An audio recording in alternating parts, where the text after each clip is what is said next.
Hi,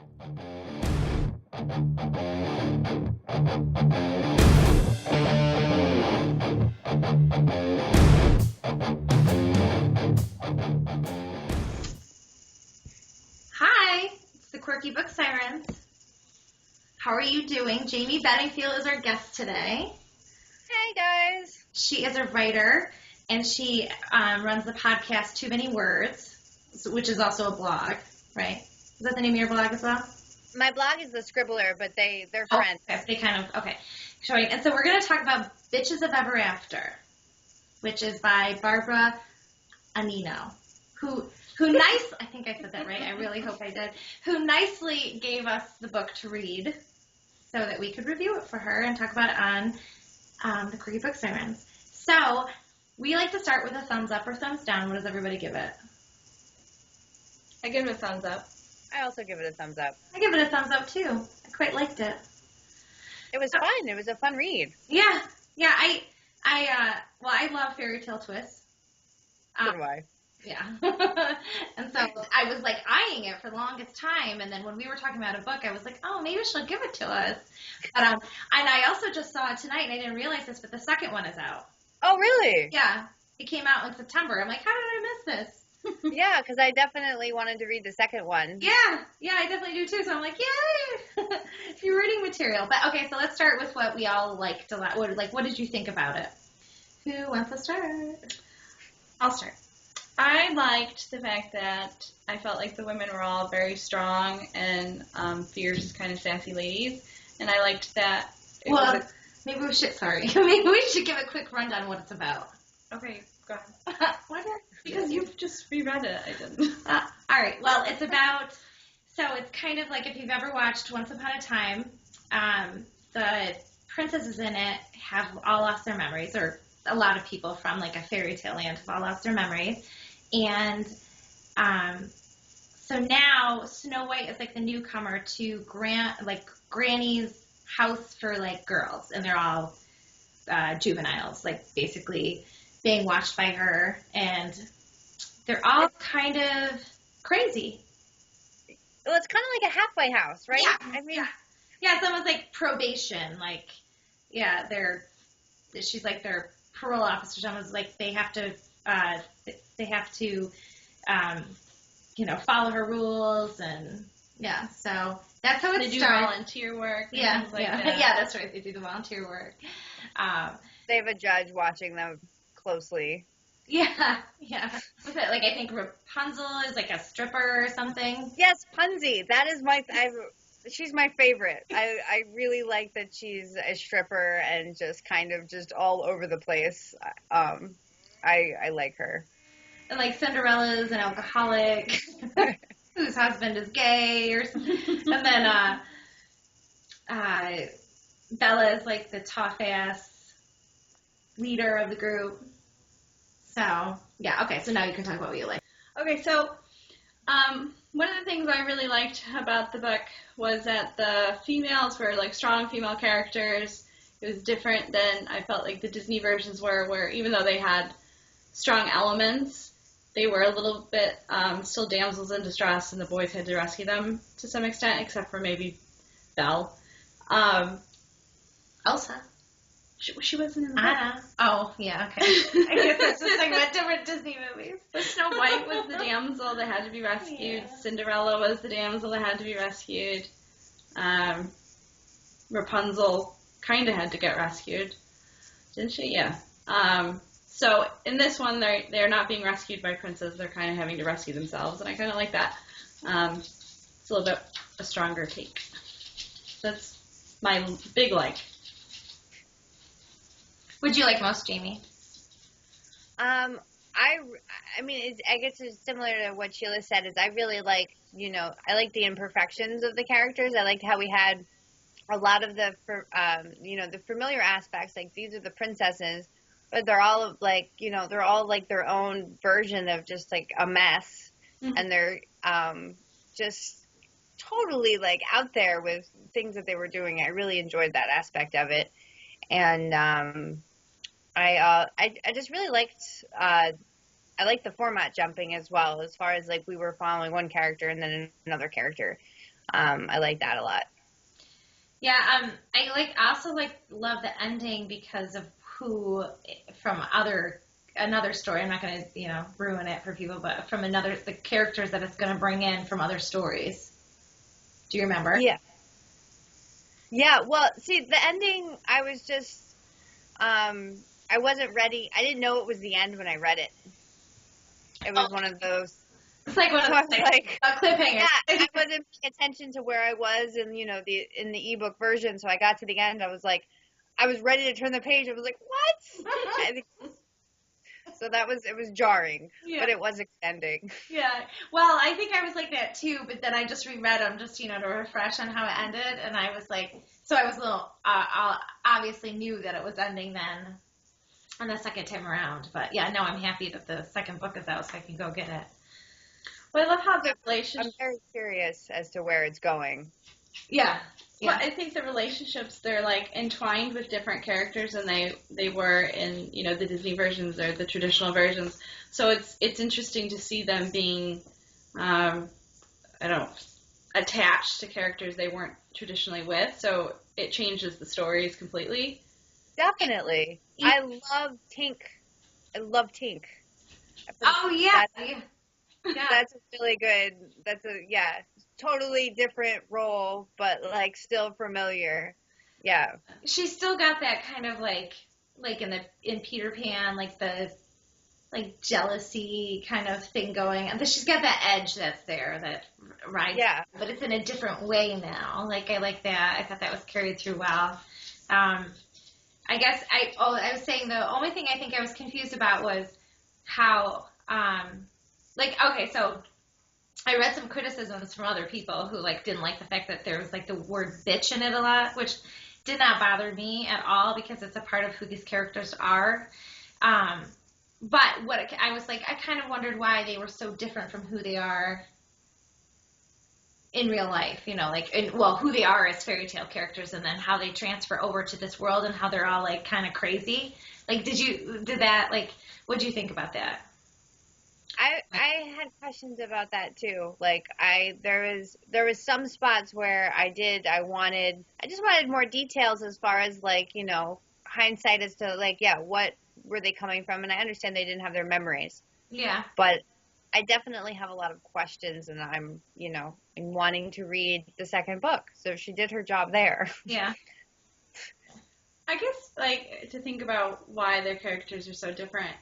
I mean, if you take the fantasy out of it to a certain extent, they've all been through horrible trauma to some extent, and even if they don't consciously have that memory, I would think that in some way it would affect them. So with Snow White, she was, almost killed by the huntsman or whatever, and she lived with a bunch of dwarves, and then the witch came after her to kill her with the red apple, and then she, in that story, I mean, that's really traumatic to have your family want to kill you, and you're living with these 7 little men in some woods. This is true. So even though she was really pure and sweet in the other books, that would change somebody to make them less she's naive. Actually the best in the book. She's the least crazy of them all. But still, she's completely different. She's very strong, and it's a good point. Yeah, that is a good point. Rapunzel had some witch woman that was keeping her locked in a room for her entire life. Now she was kidnapped and in prison. That's that'll leave a mark on you. Pretty dramatic. Yeah. And somewhere in their subconscious, you would think that would change them to becoming maybe bitchy and hard asses, and they're just sick of shit.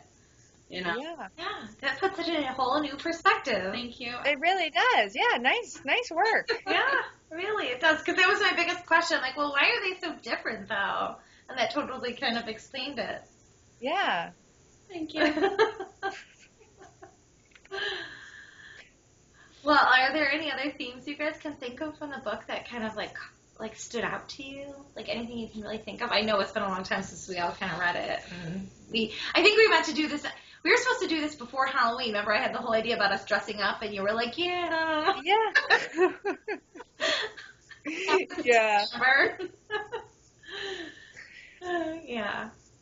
Yeah, that didn't happen. So, yeah, it's been a little bit. Well, it's been crazy. Mm-hmm. Been the fall just has a way of just going. Yes. Yeah. But I really liked Red Riding Hood's character. Oh, you were going to talk about that too, yeah. I hated her. Really? I was so upset that Red Riding Hood was cast in such a villainous kind of way. I wanted her, like, she's one of my favorite fairy tales, and I wanted her to be one of the good girls, you know? I get that. See, I always gravitate towards the villain, so I was just like, okay, Red Riding Hood's a villain, I can get down with that, and I was like, all right, she's pretty villainous. She was very villainous. I think it bothered me a little bit too because I love her. I've written about her before myself, so I was like, oh, she's kind of nasty. But yeah. Well, to be fair, she doesn't listen to her. She didn't listen to her mother, and she, in the original tale, she wasn't. She definitely wasn't obedient. Yeah. Yeah. Now, the more we talk about this, I'm beginning to think that Barbra Annino is, or I'm sorry if I'm mispronouncing it horribly, but is like a genius. I'm starting to think, that I was thinking that too, and when Sheila was talking about all that they've been through in the fairy tales, like, they would be messes. Over without their like memories of like trying to be like humble and the trauma in the real world outside of a fantasy world. I love Granny. I love that she's like, what is it called? Gambler, and like she has like this whole little like hoarding situation going on. Like she's just this like crazy lady, and I love that about her. I wish she had actually had a bigger part in the book, where she actually interacted more with the girls. Yeah, I was waiting. That was like a character that I was wanting more of as well, especially because when you first meet her, it's like, oh, this is awesome, and then you want more. Yeah, maybe she will in the second book. Yeah, maybe. Yeah. I really like the whole deal with the frog. With the what? I enjoy that. Uh-oh. The frog? Oh, is it a frog? You kind of cut out for a second. Oh, man. Okay, so I can just say that I really like the part with the frog. Okay. I like the frog too.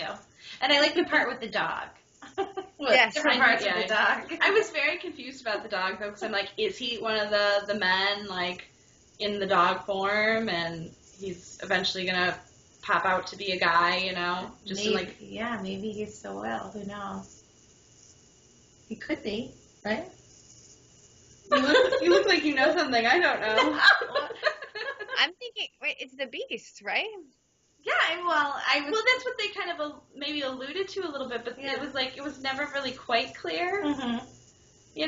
So I guess it wasn't. I definitely put that on it though. Like this dog is the Beast. Yeah, because he was like Bella's and yeah. Okay. And they made a point to like kind of build the dog's personality. But I guess it doesn't. She doesn't come out and say like this. Well, I mean, that's one thing that the ending did. There's a lot of answers that we need. Yeah. We're going to have to do this again with the second book. I know. I'm going to download it. Go download it tonight. Now. I didn't know it was out yet. Well, I searched it tonight. Well, I searched this one tonight just to kind of, I had, my thing keeps timing out, but I had the visual of it because I only have the digital copy. But I was like on Goodreads and I was like, oh my God, the second one's out. I didn't know that. Like, I can't even, I'm trying to think when I finished reading it. Like, how long ago was it? Because I'm pretty sure I went looking for the second book when I first finished reading it. I did too. I'm thinking, was it like over the August? Oh my God, how horrible. I honestly took forever to read it, so it was probably late September that I finished it. All right, so it must have been August when I read it, and you read it before me. I was going to say, because I feel like I was by the pool at the swimming lessons when I was reading it. So, it was like end of July. Yeah. What? I know. It's crazy. Well, anyways, I think it's a great book. I can't wait to download the second one. It was definitely it was a fun read. Yeah. It was fun. It was very entertaining. Yeah. I enjoyed sitting down with it, for sure. Yeah, definitely. I got some laughs out. We'll have to come back for an episode once we all read the second. Yeah, definitely. Talk about it, you know? I promised my daughter that she can read it when she's older, because I was laughing at it. She's always interested in what I'm reading, and she's like, I remember she was like, what are you reading? And I was telling her a little bit about it, like it's a grown up version. She knows what criminals are, so I was like, they're criminals, and she was like, I need to read that. So I told her she can when she's a little bit older. My son brought home from the school library yesterday, is a book called Interstellar Cinderella. It's like, it's a kid's book. Have you ever read it? No, I haven't, but it sounds awesome. Oh, my goodness, I'm in love with it. It's just like, it's a children's book. He's 5, but it's, she's like, and it kind of, a little bit reminded me of like, it reminded me of Cinder a little bit, in the sense that she like is a mechanic in it. But it's just like it rhymes. The whole thing rhymes, and I just am in love with it. And I was like, I told him, I'm like, you can get me this book for Christmas. Like, tell your dad to go get this book for me for Christmas because I love it so much. It's such a cute little kid's book, but it's like a fairy tale twisted for kids. That's awesome. Interstellar Cinderella. Look it up. It's so. I will. It's so cute. All right. Well, do we have anything else to say about this book? No. Good read. Thumbs up. Yeah, 2. I'll give them 2. Oh, it's so good having you, Jamie. Oh, thanks for having me. This was fun. All right. Well, later.